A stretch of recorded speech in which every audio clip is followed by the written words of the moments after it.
Ваша мясорубка гудит, но нож не проворачивается? Скорее всего, проблема в шестеренчатой передаче.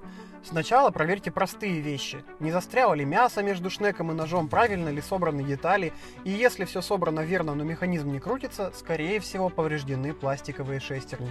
Такое часто случается при перегрузке, когда пытаются перемолоть слишком жесткое мясо или кости, а шестерни специально делают из хрупкого пластика. Это защищает двигатель от поломки.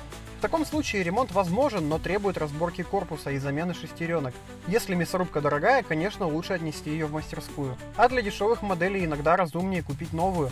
Ремонт плюс запчасти могут стоить половину цены нового устройства. Впрочем, решение, как поступить, остается за вами. Не перегружайте мясорубку и берегите свою технику.